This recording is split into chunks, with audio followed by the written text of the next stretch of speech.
अकारण करुणावरुणालय सर्व सामर्थ्य कर्तुम अकर्तुम भक्तवांचल कल्पतरू पितांबरधारी भगवान श्री कृष्णाचे दुसरे स्वरूप समस्त वैष्णवांचे आराध्य दैवत जगदाधार प्राणवल्लभ प्राणप्रियतम प्राणसखे पंढरीचे राजे भगवान पंढरीनाथ व परमकृपामयी प्राणप्रिया प्राणसखी रुक्मिणी माता विठोबाचे प्राणसखे पंचमवेद निर्माते सुप्रसिद्ध साधू महान भगवत भक्त सदकांचे मायबाप महाराष्ट्र भूषण भक्ती ज्ञान वैराग्याचे मूर्तिमंत उदाहरण असणारे जगदवंदनीय परमपूजनीय संत श्रेष्ठ संत सम्राट संत श्रीमंत जगद्गुरु ब्रह्मांड नायक तुका झाला सिग्रस असे अध्यात्माची उंची गाठलेले श्री संत तुकाराम महाराज पांडुरंगाचा प्रेम भंडार संत नामदेव ज्यांचा दृष्टिकोन शास्त्रीय होता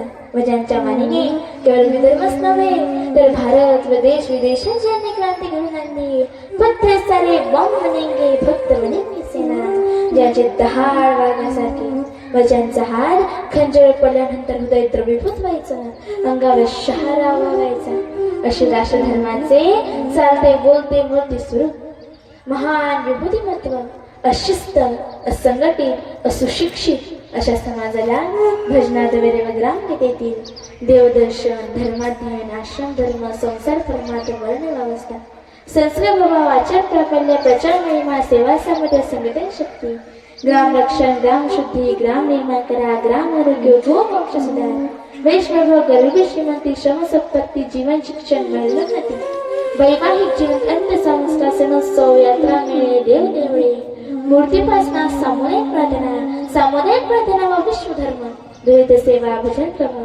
संत स्वरूप संत चमत्कार अवतार कार्य प्रारंभ प्रयत्न क्रम जीवनकाला आत्मानुभव ग्राम कुटुंब भूवैकुंठ ग्रंथाध्ययन आणि ग्रंथमेला अशा 41 अध्यायांद्वारे समाजाला मार्गदर्शन करणारी ग्रामगीतेसारखा प्रसारित ग्रंथ प्रदान करणारे मानवतेचे महान पुजारी वंदनीय राससंत श्री तुकडोजी महाराज हे फक्त संत नसतात तर संत हे भगवंताचे कलावतार असतात. What is God? What is name of God? ईश्वर एक ऐसी सत्ता है जो विश्व की भौतिक व्यवस्था को कायम रखता है तथा इसके साथ ही संसार के प्राणियों को उनके कर्मों के अनुसार उनको फल देता है. यह सुख और दुख के रूप में होता है. ईश्वरीय सत्ता को परम पिता के रूप में वर्णित किया गया है. What is God? What is name of God? Brahma says Krishna is topmost and Shiva says Vishnu is topmost. What is Krishna says to these? He says in Bhagavad Gita that I am the supreme personality of a Godhead in this 7th chapter. So Brahma says Krishna is God, Shiva says Krishna is God, and Krishna says yes, I am God. Gita के द्वारा करोड़ों लोगों को राह दिखाई. उनसे बढ़कर गुरु और कौन हो सकता है? रक्षा के लिए समुद्र के बीच में द्वारिका नगरी बसे. उनसे बढ़कर आदित्य और कौन हो सकता है? बांसुरी बजाकर गाय और गोपियों को बांधने वाला. उनसे बढ़कर फिजियोलॉजिस्ट और कौन हो सकता है? उनसे बढ़कर म्यूजिशियन और कौन हो सकता है? अनकंट्रोलेबल आरपीएम के साथ घूमते सुदर्शन चक्र को कंट्रोल करने वाला काइनेटिक इंजीनियर कौन हो सकता है? कमी या कष्ट में ऐसा महसूस कराने वाला उनसे बढ़कर किंग और कौन हो सकता है? धर्म के लिए युद्ध करो ऐसा कहने वाला हीरोइक और कौन हो सकता है? उनमें सब है, fighter, singer, teacher, warrior end what not. वह हमेशा शाश्वत है जिनका नाम श्री कृष्ण है. बोलो कृष्ण कन्हैया लाल की, बाल कृष्ण लाल की, राधा रानी सरकार की. जय जय श्री राधे, जय जय श्री राधे श्याम. अवघाची संसार सुखाचा किरण आनंद भरण्यात लोक. या भागामध्ये संत ज्ञानेश्वर महाराज विश्व कल्याणाची प्रतिज्ञा करतात. आता हा अभंग सर्वांनी ऐकला आहे, सर्वांच्या कंठस्थ असणारा हा अभंग आहे. ही प्रतिज्ञा ज्ञानोबरांनी घेतलेली आहे. माऊली महाविष्णू ज्ञानोबराय या अभंगाद्वारे प्रतिज्ञा करतात. प्रतिज्ञा संकुचित नाही, संकुचित जीवन त्याचं त्याला जीव म्हणतात आणि व्यापक जीवन जगणारा त्याला संत म्हणतात. म्हणून महात्मा या शब्दाचा अर्थ आहे महान आत्मा. यस्य साहिती महात्मा. मोठा आत्मा असा तो जो घरापुरतच वाहतो, तो शिव. जो जगत कल्याणाकरिता अवतीर्ण होतो तो संत. बरं का? मोठा आत्मा याचा अर्थ असा नव्हे बाकीच्यांचा आत्मा बारीक. मोठा आत्मा याचा अर्थ असा ज्याचा बोध व्यापक आहे. हे विश्वची माझे घर, ऐसी मती जयाची स्थिर, किंबहुना जरा जरा आपणची जारा. या बोधावर जीवन जगणारे संत श्रेष्ठ ज्ञानोबराय म्हणून त्यांची प्रतिज्ञाही व्यापक आहे. अवघाची संसार सुखाचा करीन, आनंदे भरीन. परंतु ज्ञानोबरांना तर असे म्हणता आलं असतं, अवघाची तालुका सुखाचा करीन अनुपाशी मारीन भोवतालची. परंतु ज्ञानोबरांनी असं म्हटलं का? नाही. अवघाची तालुका नाही, अवघा जिल्हा नाही, अवघा महाराष्ट्र नाही, अवघा हिंदुस्तान नाही, तर काय म्हटलं महाराज? अवघाची संसार सुखाचं करीन आनंदी भरणातील लोक. हे प्रतिज्ञा ज्ञानोबरांची आहे. बोल कृष्ण कन्हैया लाल की जय, श्री दत्तात्रेय भगवान की जय. एक नव गौरा पार्वती पते हर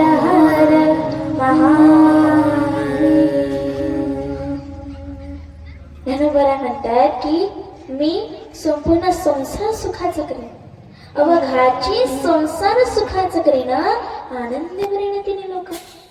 आता ज्ञानोबा या अभंगाद्वारे प्रतिज्ञा करतात. प्रतिज्ञा ही लहान मोठ्या लोकांची नाही, तर एका संतांची आहे. आणि संतांची प्रतिज्ञा ही केव्हा पण खरी होत असते. आणि आपली प्रतिज्ञा ही संकुचित असते. आता प्रतिज्ञा घेतली आणि 2 तासात प्रतिज्ञा मोडली. परंतु संतांचं तसं नाही. संतांची शपथ, संतांची प्रतिज्ञा ही विश्व कल्याणाची असते आणि त्यांची शपथ कधीही खरी होत असते. आता काही साधक जे संसारात राहून दुःखित झाले असतात, संसारात पिडलेल्या हे जे जनसमुदाय आहे, ते ज्ञानोबरायांना म्हणतात, महाराज आम्हाला या संसारात राहून फार दुःख प्राप्त होतो आहे. बहुत जाचलो संसारी, मोह माया जाळाच्या भिकारी, ऋण लोभी येतात लहरी, तेने दुःखे थोरा क्रंदलो, अनेक दुःखे सांगो मी किती, सकळ संसाराची स्थिती, न साहे पाषाण फुटती, भय काप चित्ती भरलासे. अशा प्रकारे संसाराचे वर्णन संत करतात. अरे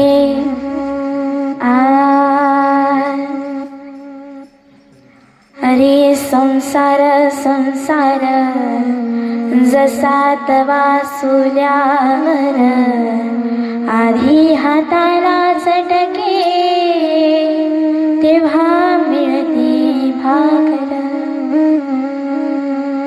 सजन हो, अशा प्रकारे अनेक संतांनी संसाराची वेगवेगळ्या व्याख्या केलेल्या आहे. आणि अनेक संत आहेत. हरे संसार संसार, जसा तवा सोल्यावर, आधी हाताला चटके, तेव्हा मिळते भाकर. बहिणाबाई चौधरी ह्या आपल्या अभंगामध्ये म्हणतात की अशा प्रकारे समस्त संत मंडळी वेगवेगळ्या प्रकारे संसाराचे वर्णन करतात की संसारामध्ये तीळ मात्र सुख नाही. सुख आहे असं वाटतं, पण ते केवढं आहे. संत तुकाराम महाराज म्हणतात, सुख पाहता जवाबाळे, दुःख पर्वताय रमणे, कोई तन दुखी, कोई मन दुखी, कोई धन बिन रहत उदास. जीवनामध्ये व्याधी आहे, विरहाचं दुःख आहे, मृत्यूचं दुःख आहे, वृद्धत्वाचं दुःख आहे. जीवनातला प्रत्येक क्षण दुःखाने भरलेला आहे. असं दुःखमय हा संसार आहे. वेद, शास्त्र, पुराण व संत वाङ्मयामध्ये संसाराच्या वेगवेगळ्या व्याख्या केलेल्या आहेत. संसार इति संसार, ज्यामध्ये नेहमी परिवर्तन होत असते त्याला संसार असे म्हणतात. आदिगुरु शंकराचार्य म्हणतात, पुनरपि जननं पुनरपि मरणं पुनरपि जननी ये संसारे खलु दुस्तारं कृपया पाहि पाहि पुनरपि जननं पुनरपि मरणं पुनरपि जननी ये संसारे खलु दुस्तारं कृपया पाहि पाहि. भज गोविन्दं भज गोविन्दं भज गोविन्दं.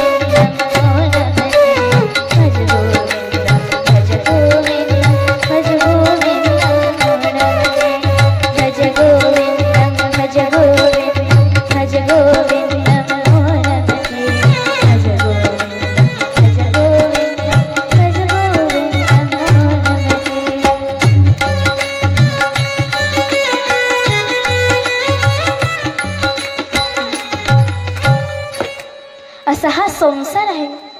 ह्यानोबर आहे तर देह व देहावर अवलंबून असलेला जे पदार्थ आहे त्यांना संसार असे म्हणतात.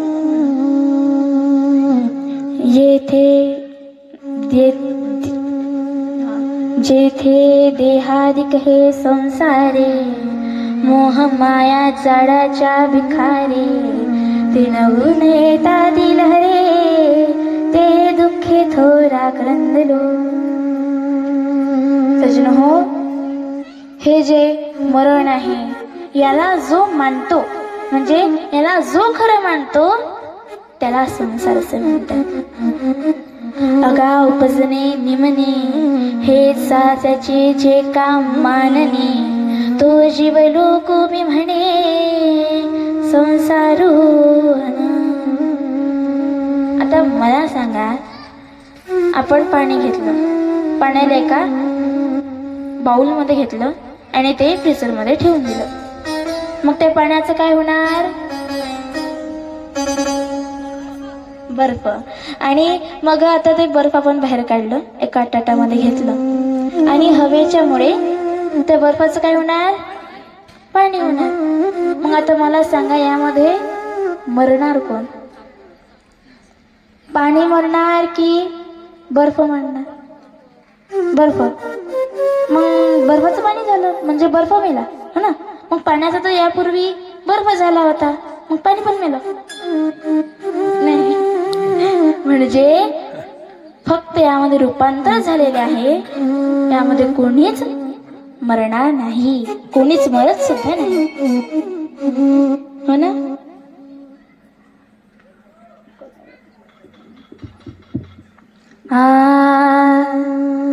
सागर से उठा बादल बन के, बादल से फटा जन हो करके, सागर से फटा जन हो करके, बादल से फटा जन हो करके, फिर नहर बना नदिया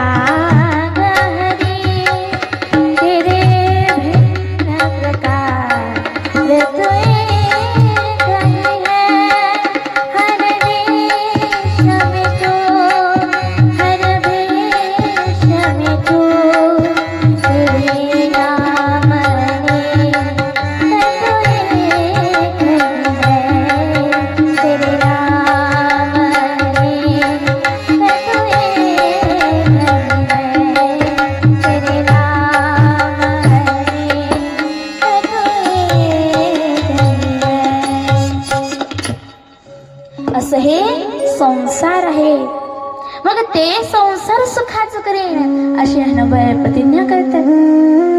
अवघाची संसार सुखाचं करेन, आनंदी भरेन तिने लोक मी आनंदाने भरून टाकेन.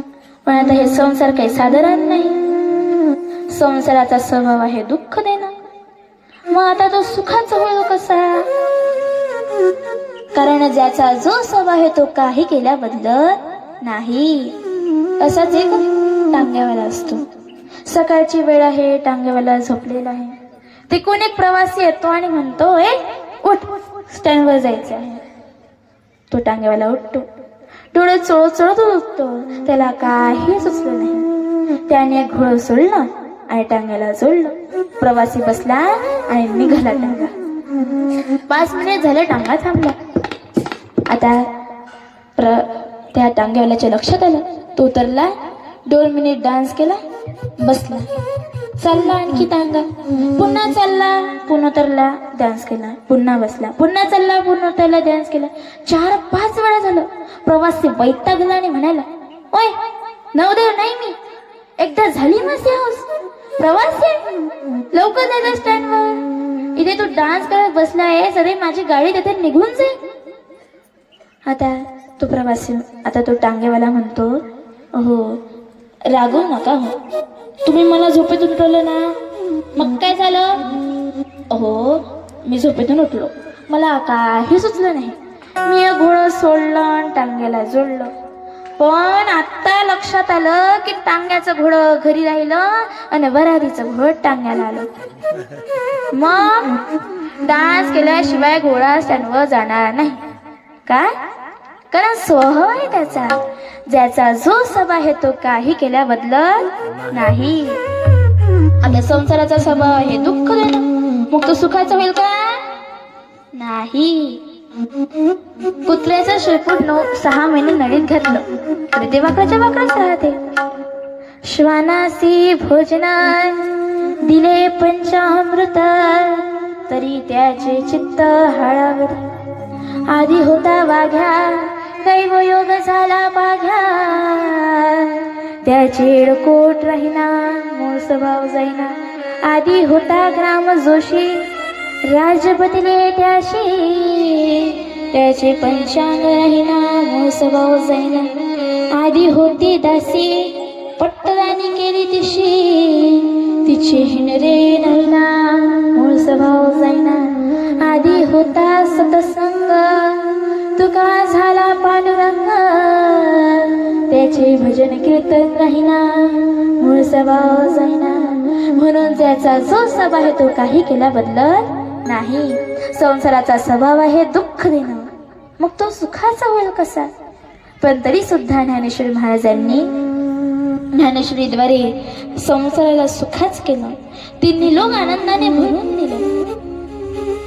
आणि बघा, संपूर्ण विश्वाला सुखाच करेन आणि तिन्ही लोक आनंदाने भरून टाकेल अशी प्रतिज्ञा घेतली. आणि कैवल्य चक्रवर्ती सम्राट ज्ञानेश्वर माऊलींनी संजीवन समाधी घेतली.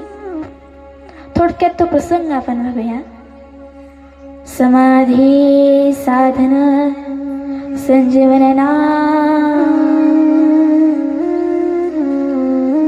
जीवित कार्य पूर्ण झाल्यावर ज्ञानदेवांना या देहाच्या पलीकडे जावं असं वाटू लागलं. आता या समाज कार्यातून वेळेतच बाहेर पडलं पाहिजे, नाहीतर मोठ्यापणाचा मोह होऊन अहंकार वाढेल.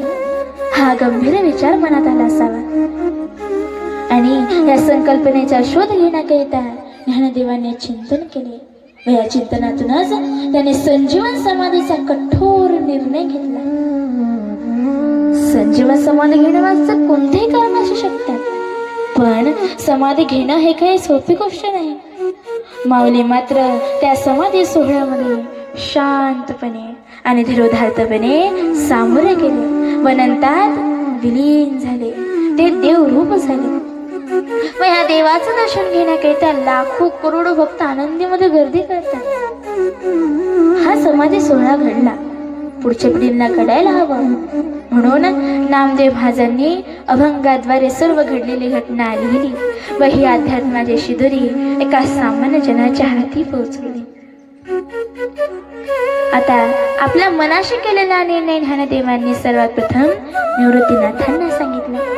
विजेचा धक्का बसावा असे निवृत्तीनाथ हादरले. ज्ञानदेव म्हणाले, दादा, ज्येष्ठाचारी कनिष्ठ ब्रह्मरंध्रेत विलीन होऊ इच्छितो. निवृत्तीनाथाने ज्ञानदेवांना संमती दिली. ज्ञानदेवाने आनंदाने गुरुवर निवृत्तीनाथांच्या चरणी नमस्तक ठेवले आणि आशीर्वाद मागितला. निवृत्तीनाथांनी ज्ञानदेवांना मिठी मारली. सोपान मुक्ताबाई यांना ज्ञानदेवांचा संकल्प सांगत असताना निवृत्तीनाथांनी अंतत्वा हंबरडा फोडला. जसे त्या लहानशा मुक्ताबाईने हे शब्द ऐकले ते ढसढसा रडू लागले. कार्तिक वारीच्या शेवटच्या दिवशी म्हणजेच वद्य एकादशीला निवृत्तीनाथांनी सर्व संत मंडळींना आनंदीत एकत्रित बोलावून ज्ञानदेवांचा हा संकल्प सांगितला. सर्व संत मंडळी हडबडून गेली. ज्ञानदेव यांनी नामदेव महाराजांना हा संकल्प आधीच सांगितला होता. नामदेव महाराजांनी ज्ञानदेवांना समजवण्याचे आटोकाट प्रयत्न केले. संत नामदेव महाराज, संत गोरोबा, संत चोखोबा, संत सावता, संत मंगा, संत सेना, संत जनाबाई हे सर्व संत मंडळी आळंदीच्या सिद्धपेठावर पोहोचल्याची बातमी गावात कळताच सर्व गाव वाळवंटात उपस्थित झाले. सर्व संत मंडळी अभंग कीर्तनात दंग झाली होती. ज्ञानदेव महाराजांच्या झोपडी भोवतालचे सर्व परिसर हरिनामाच्या गजराने भारावून गेले होते. समाधी बैठकीची तयारी 4-5 दिवसाआधीच सुरू झाली होती आणि सिद्धेश्वर मंदिराजवळच एका पुरातन गुफेमध्ये ज्ञानदेव समाधी घेणार होते. ती गुफा आतून सावरून घेतली. आतील भिंती शेणामातीने लेपून सारवून घेतल्या होत्या आणि समाधी बैठकीची जागा ही सपाट करून घेतली होती. कार्तिकी वद्य द्वादशीच्या सायंकाळी ध्यानदेव आता अखेर कीर्तन करणार होते. त्यानंतर ते मौन पाळणार होते. त्यांचे अखेरचे कीर्तन ऐकण्याकरिता वारकऱ्यांचा मेळा वाळवंटात लोटला होता. आता ज्ञानदेव महाराजांनी कीर्तनाला सुरुवात केली. संत सज्जन हो, मी आपला निरोप घेण्याकरिता ते बोलणार आहे. आता मी शिवस्वरूपात विलीन झाले आहे. आपल्यासाठी मी फक्त नाम मात्र उरलो आहे. आता मी निघावं असं म्हणतो. आपणा सर्वांच्या आशीर्वादाने या मनाला चिरशांती शुद्ध स्वरूपाला आनंद सतत मिळत राहील. एवढे बोलून ज्ञानदेव महाराज आपल्या झोपडीमध्ये निघून गेले. सज्जन हो, द्वादशीची रात्र ही हरिनाम संकीर्तनाची संपली. कार्तिकी वद्य त्रयोदशीला ज्ञानदेवांच्या भावंडांनी इंद्रायणीच्या किनारी स्नान केले. ज्ञानदेव आता कोणाशी बोलत नव्हती. नामदेव महाराज सायंकाळच्या वेळेस समाधी स्थानाला बघण्यास गेले. सुंदर असं आसन टाकण्यात आलं. धुवट वस्त्राची घडीला मेला, तुळशी आणि बेल हाताने, दुर्वादा भवानी दागिने मोकळे, पुष्पे तरू समर्पिली. दुर्वा तुळशी बेलपत्राने असं सुशोभित केले होते. संत ज्ञानदेव भेदोन्नीकडे सोपान तो पडे मुक्ताबाई, देवळे स्वर्गना थक्क पडे वे लोका, सुरू केला डंका वैकुंठाचा. चक्रतीर्थी उभे देव हे साधूजन, करविले स्नान ज्ञानदेव. जनाबाईने पंचाळती ओवाळली. नामाच्या हाती गंध अक्षदा. हो, गंधर्वाणी देव सुगणात सानेली विमाने लंकापुरी. फक्त गंधर्वाणी सज्जन लोकच नव्हते, संत सज्जनच नव्हते, तर साक्षात भगवान पांडुरंग आणि रुक्मिणी होत्या. माऊली जय माऊली, जय ज्ञानेश्वर माऊली. माऊली जय माऊली, जय ज्ञानेश्वर माऊली. माऊली जय माऊली, जय ज्ञानेश्वर माऊली. जय माऊली, जय ज्ञानेश्वर माऊली.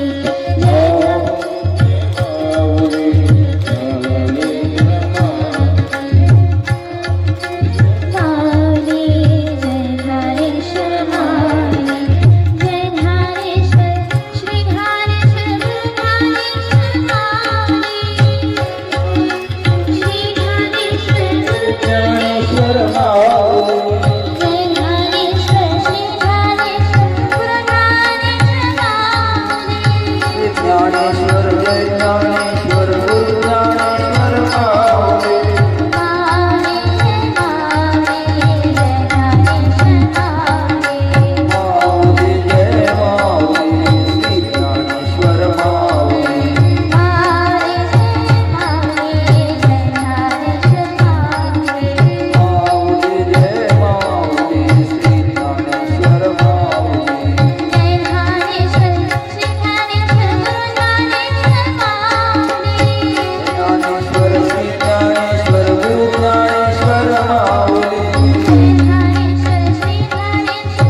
सहित गरुड हनुमंत आणि संत महंत जमा झाले.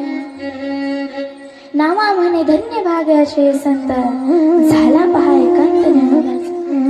सजन हो, मुक्ताबाईने मांड्याचा खेच घास ज्ञानदेवांना खाऊ घालून मिठी मारली व अंतत्वा हंबरडा पडला. सोपानदेवांनाही स्वतःला सांभाळणं कठीण जात होतं. अहो, तिथे सर्व लोकांनी ज्ञानदेवांचा जयकार केला. बोला ज्ञानेश्वर महाराज की जय. बोला ज्ञानेश्वर महाराज की जय. बोला ज्ञानेश्वर महाराज की जय. टाळ मृदुंग पार वाजती, नारद मृदुंगी गाती. टाळ मृदुंगाच्या गजरामध्ये हरिनामाचा गजर सुरू झाला.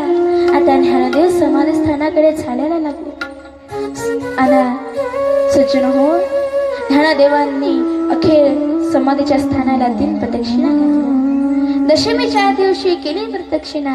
अजान वृक्षाला प्रेमाने ओवाळले. अजान वृक्षी पीतोल्हावा या भक्त जनाची.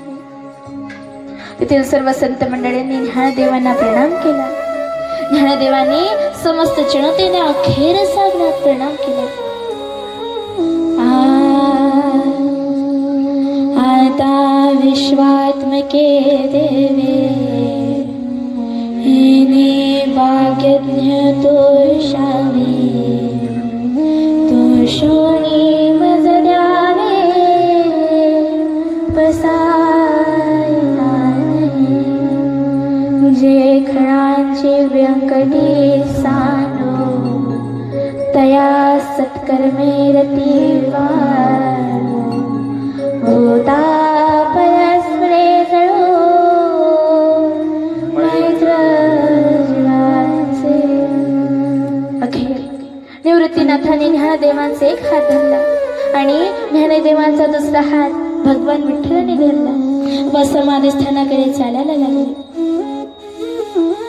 देव निवृत्ती आणि धरले दोन्ही करा, जातो ज्ञानेश्वर बसावे. ज्ञानेश्वरीची पहिली प्रत आसनासमोर ठेवण्यात आली. ज्ञानदेव बैसले आसनावरी, पुढे ज्ञानेश्वरी ठेवी. सज्जन हो, अखेर निवृत्तीनाथाने ज्ञानदेवांना समाधीच्या आसनावर बसवले आणि ज्ञानदेवन आता नामदेव महाराजांनी समाधीचा अखेरचा बुक्का, पंढरीनाथाचा अखेरचा बुक्का लावला आणि आता ज्ञानदेव महाराजांनी समाधीसाठी पद्मासन घातले व भगवंताकडे एकटक बघायला लागले. देव म्हणे ध्याना होई सावधान, माग वरदान मज काय. परंतु ज्ञानदेव मनोभाव विचारिले. ज्ञानदेव म्हणे सुखी केले देवा, पादपद्मी ठेवा निरंतर. त्यानंतर माझ्या ज्ञानदेवांनी दीर्घ श्वास घेतला, डोळे मिटले आणि समाधीस्थ झाले. बोला ज्ञानेश्वर महाराज की जय. बोला ज्ञानेश्वर महाराज की जय. बोला ज्ञानेश्वर महाराज की जय. नाम म्हणे आता लोपना दिनभरा, बापन ज्ञानेश्वर समाधिस्थ.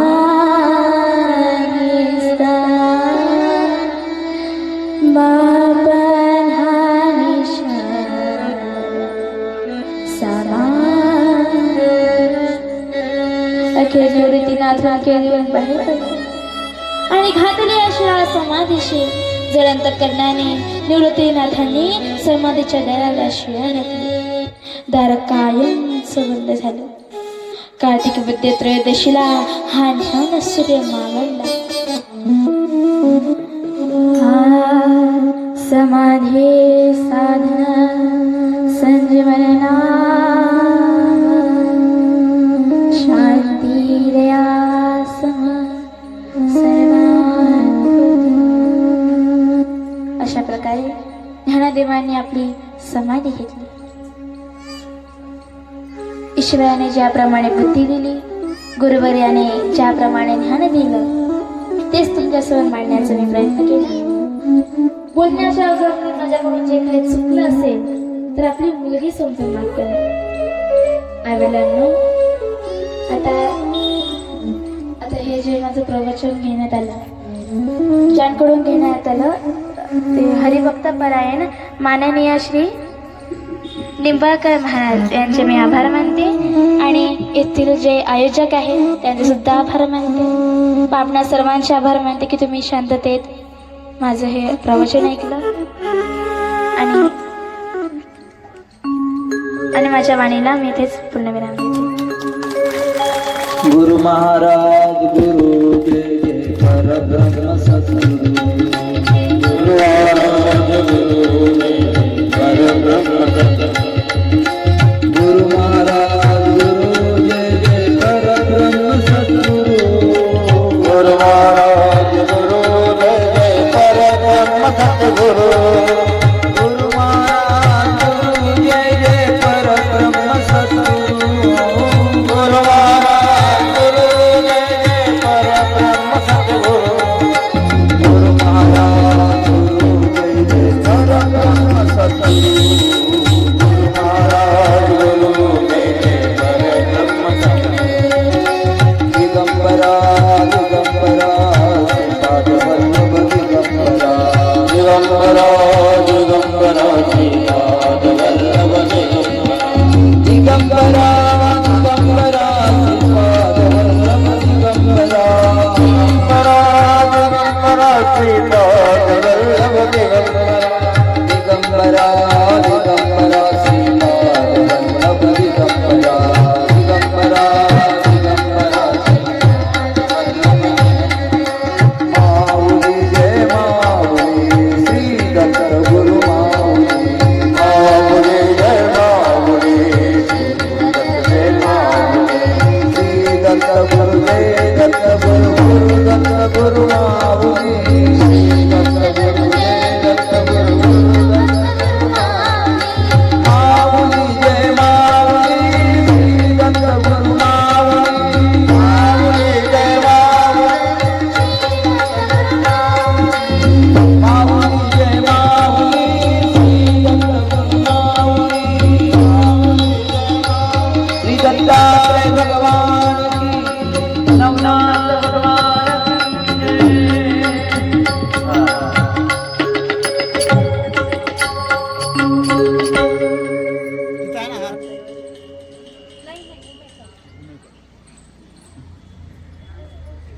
आजच्या ज्या छोट्याशा ताई आहे, छोटीशी मुलगी आहे आणि तिने अत्यंत गोड आणि मधुर आवाजामध्ये आपल्याला थोडस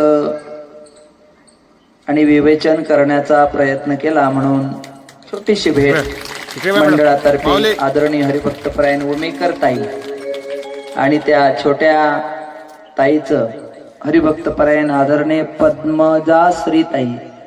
नाव थोडस कठीण आहे, नाही मग पाठ झाल्यावर सोपं आहे, पण नाव सुंदर आहे. पद्मजा ताई गहूकर, बरोबर आहे. आणि आम्हाला एवढं माहिती नव्हतं, आता हे माहिती झालं.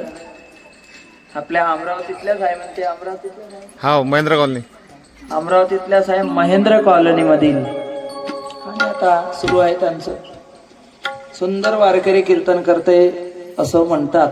पण त्यांची भेट नंतर झाली. त्या दिवशी आपल्याला महाराज भेटले नाही, तर मग वेळेवर बोलावले. मग येता ठीक आहे, पुढेही बहुत करणे आहे. तुमचा यांच्याशी परिचय व्हावा त्याकरिता त्यांना म्हटलं तुम्ही अर्धा तास प्रवचन करू शकता. आणि कसं आहे, थेंब थेंब तळे साचे. ज्या जीवाचा परिचय नसेल, आपले इथे जे पारायण करतात ना इंगळे महाराज, त्यांचा कोणाशीच आणि परिचय नव्हता. आळंदीला ते आले त्यावेळेला त्यांना वारकरी म्हणायचे, वारकरी. आता आमच्याकडे कसं चालतंय, आळंदीकर मोठं चालतंय. हा, आळंदीकर म्हणजे आम्ही संस्थेच्या नियमाने चालतो थोडं. आता आम्ही संस्थेत राहिलो आहे, संस्था काढली आहे जोग महाराजांची. त्यामुळं आम्हाला इंगळे महाराज, आमचे हिवरे महाराज, आम्ही सोबतच होतो. त्यामुळं काही ते नियमाने चालावं लागतं. इंगळे महाराज हाती पताका घ्यायचे, बस पूर्ण प्रदक्षिणा. आले काय नाही तर काय करायचं मग, इंगळे महाराज तर आम्ही इंगळे महाराजाला बाहेर काढलं.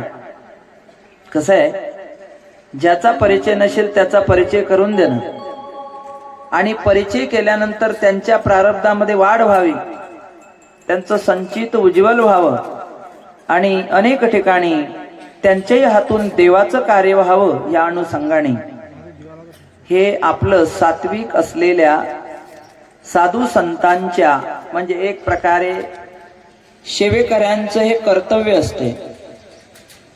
आपल्या महाराष्ट्रामध्ये, भारतामध्ये एक अशी प्रथा आहे, समोर चालला का त्याला मागं ओढतात.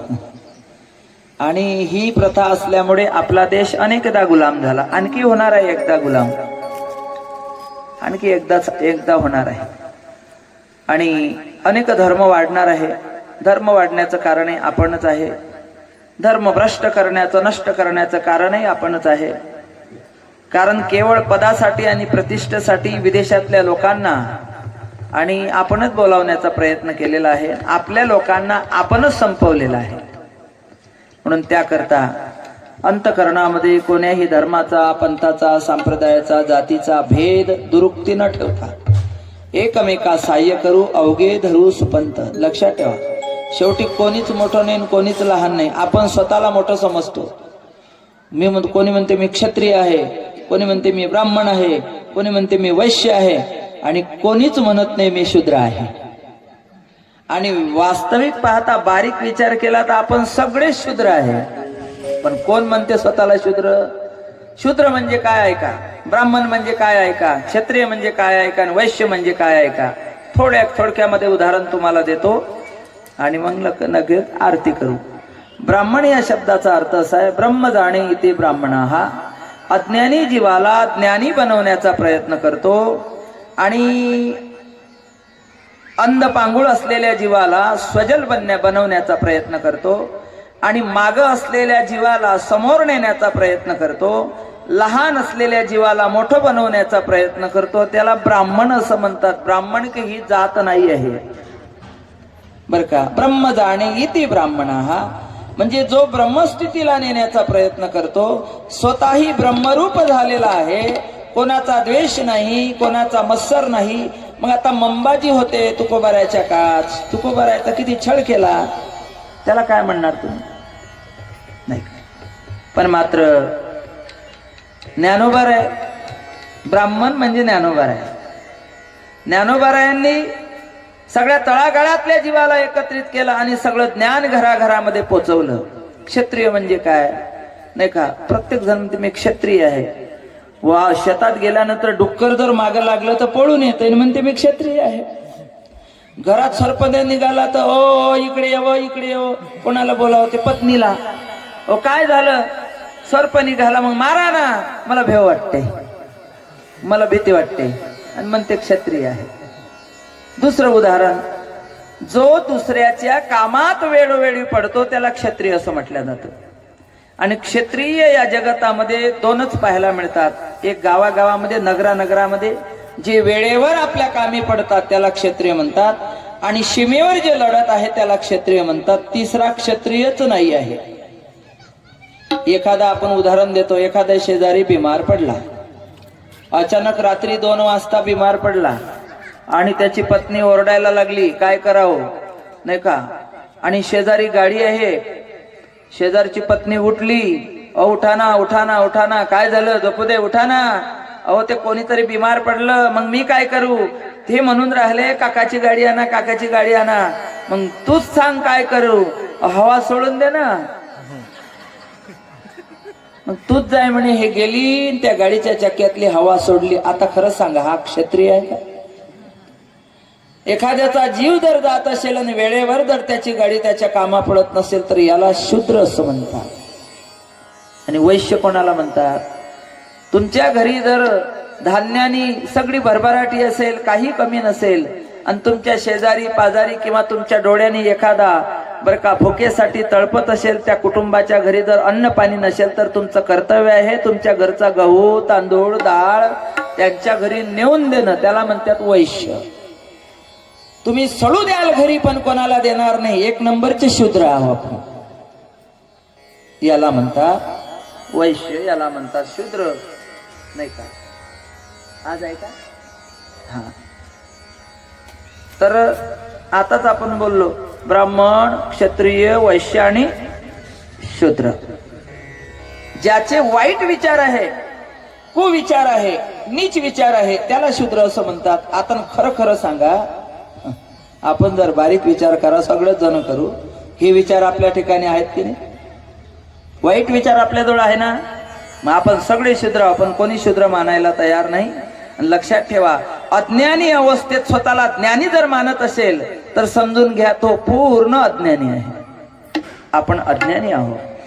आणि एका ब्राह्मणाने ज्ञानोबरायला त्रास दिला, एका पंडिताने तुकोबरायला त्रास दिला, पण एका ब्राह्मणाने बरं का, एका ब्राह्मणाने एका आपल्या देशातल्या एका गरीबाच्या मुलाला एवढा आधार दिला, एवढा आधार दिला की त्या मुलाने आपल्या देशाचं संविधान घटना लिहिली। ते म्हणजे डॉक्टर बाबासाहेब आंबेडकर। आज 6 तारीख आहे आणि आज बरं का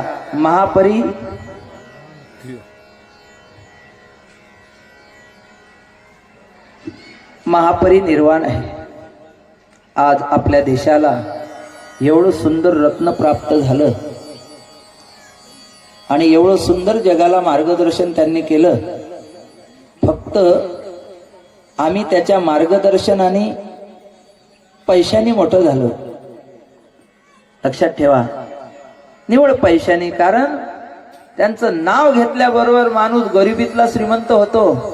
त्या गरिबीतून श्रीमंत होणं महत्वाचं नाही, तर त्यांचे जे आत्मसात जे विचार आहेत का, ज्या विचाराने आमचा देश सुजलाम सुफलाम होईल, आमच्या अंतःकरणामध्ये दुसऱ्याचे विषयी असलेली कुबुद्धी नष्ट होईल, हे विचार त्यांनी जगाला मांडलेले आहेत। लक्षात ठेवा, केवळ नाही का मनुष्य पदावर चढल्यानंतर पैशानी मोठा होतो, पैशानी मोठं होऊन काही उपयोग नाही। त्यांचे विचार जे आहे आणि ते हाताळण्याचा प्रयत्न जीवानी केला पाहिजे, अशा पद्धतीचे मार्गदर्शन आणि ज्या आपल्या भारत देशाचं संविधान आणि घटना लिहिण्याचं कार्य केलं ते आदरणीय, वंदनीय आणि आपल्या सनातनी भाषेमध्ये हरिभक्त परायण श्री डॉक्टर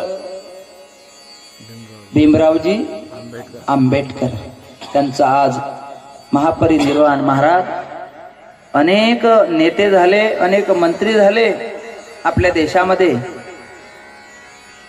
पण मात्र ज्या दिवशी साहेब गेले त्यांच्या महापरिनिर्वाणाला देवता सुद्धा स्तब्ध आकाशातून पुष्पाचा वर्षाव करतात। इतक्या पद्धतीचा समाज तो आजचा दिवस आहे, म्हणून त्यांच्या आजच्या दिवसाकरता आदरांजली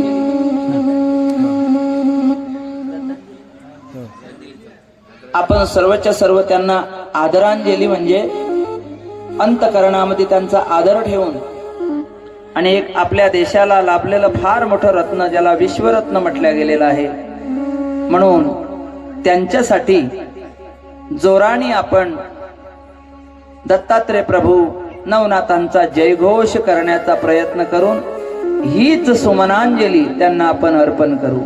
दत्तात्रय जनार्दन स्वामी एकनाथ पंढरीनाथ आई रुक्मिणी माता की नमः। पार्वती पते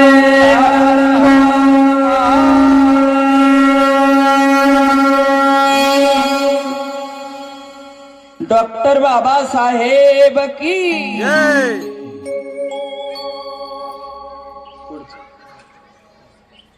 आता आरतीत घेऊ। लावा आरती.